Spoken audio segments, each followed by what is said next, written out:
Greetings, I'm Joe Schmo, the reptile guy. As you can tell, I'm not your average Joe. And as you can also tell, I'm not from Mexico, but my friends here are.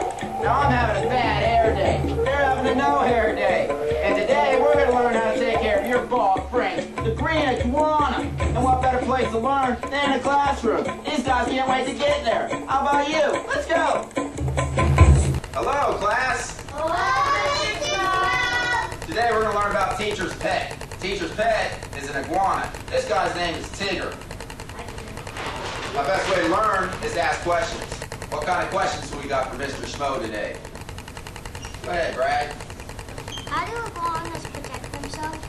What a great question, because I just happen to have a wild iguana right here. And he looks mad. Now these guys got a really mean tail. And if you get too close to them, wow! Did you see that?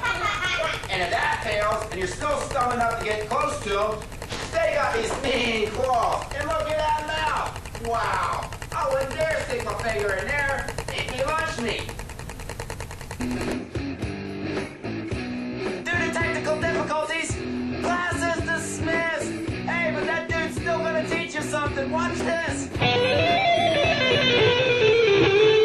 I got an idea. Let's figure out what they eat. Iguanas. But while we're doing that, let's learn some new words. Hey, you want to eat a bug? A cricket? Mmm, yummy. Of course you don't. If you did, you'd be an insectivore, like this Chinese water dragon. Insectivore, that means they eat bugs. Mmm, yummy. Woo! Don't you hate it when this happens? Carnivore! That means he eats meat. On meat. Woo! This is gonna be bad. Finally, we got to herbivores. That means they eat herbs, fruit, vegetables, all that kind of good stuff. Who better teach you about that than Chef Boyard? Me!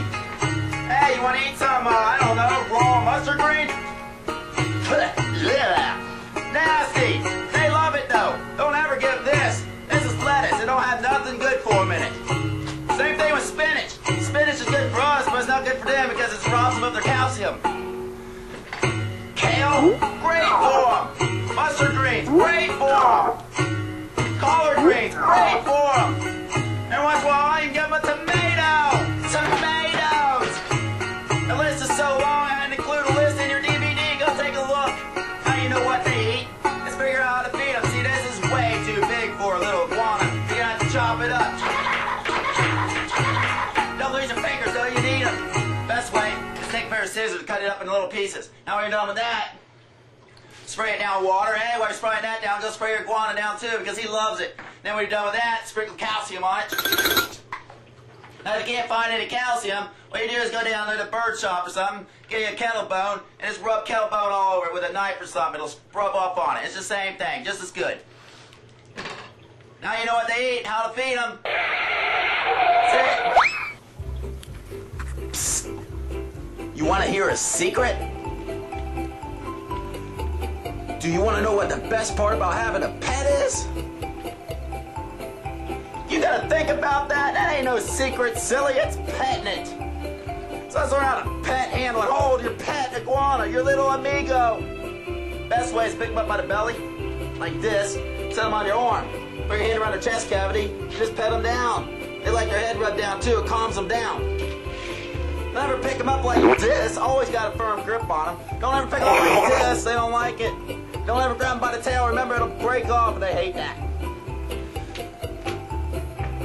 These guys are pretty timid, pretty tame, pretty boring. Let's go figure out something with a wild iguana. What do you think? I'm ready. I think. This is probably gonna hurt. Let's do it. I don't care. This is a real wild iguana caught right here in Florida. And he's really mean and ticked off. Now, I hand one of these guys, you gotta be quick. Woo, see that? Ouch! So you want to grab them very fast, stay away from their tail, grab them behind the neck, and he's going to try to bring up, and he's going to turn around like an alligator, grab him there, make sure you got the back of his legs, because they'll scratch you up really bad. And whatever you do, don't get your finger in his mouth, because that'll really hurt. Now, if you hold him for a little while every day, he'll get calm, he'll get tame, he'll get used to you. But if you're a beginner, I suggest not doing this. Woo! I'll tell you what, if you're gonna start off with something this size. I was putting that rascal away, and he bit me right through my shirt, and he scratched me too, made me bleed. Oh my goodness, definitely start with something to this, because they're nuts, nuttier than me. This is actually a spiny-tailed iguana. These guys are great. Hold them the same way, nice and gentle. Rub them down. But these guys are fast, so keep a long grip on them because they're like a bullet. Bang! They're gone! Watch this, I hope I can catch them. Nope, he was too fast. Now I gotta run. Earlier we learned how these guys defended themselves. You remember that, don't you? I do. Now, the truth is, they'd rather not defend themselves. They'd rather run away. They don't like to fight. See this tail? It's not only a weapon. This thing will break off, flip around, and while they're messing with their flipping around tail, they're running off. You'll never see them. But their best defense of all is just to hang out in a tree over top of the water, and when danger comes, they jump in.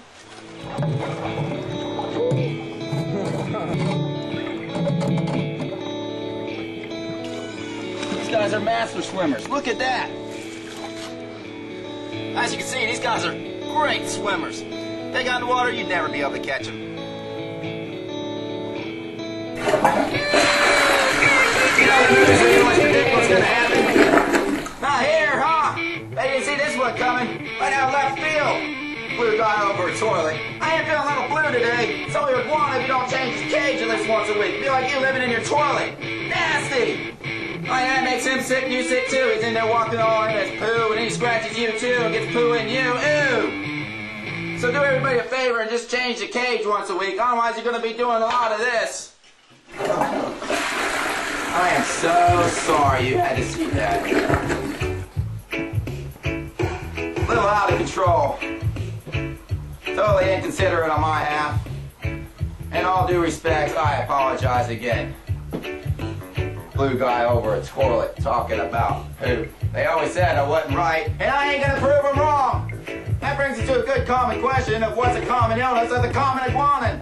Well, commonly it's lack of care. So remember, give them their UVB light, clean their cage, give them calcium on their food, and just take general good care of them. Clean water, and they'll take care of you. So let's get on to the next thing. Bugs! Ah! Ooh, boy. They're scary, okay. Maybe they're not that big. They're little tiny mites. And what happens, let me put this guy away. He's ready to bite. Look at that. Ooh. Don't want to mess with him. They get inside of here, little tiny mites, and they start multiplying. They just breed, and your iguana can't get away from them.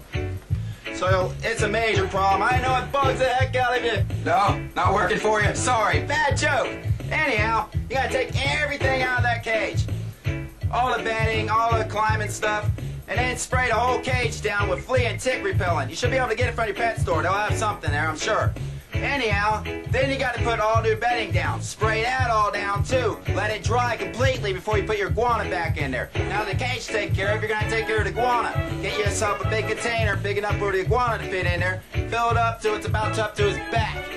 Lukewarm water, drop a dish soap in there. What that does is break the surface tension. That way when the mites break off, they fall to the bottom and it'll float to the top and breathe or climb all over his head. And then put them back in here, let them soak for about an hour, and hopefully everything go away. Now if it don't, you got to soak the iguana again and spray the cage down one more time.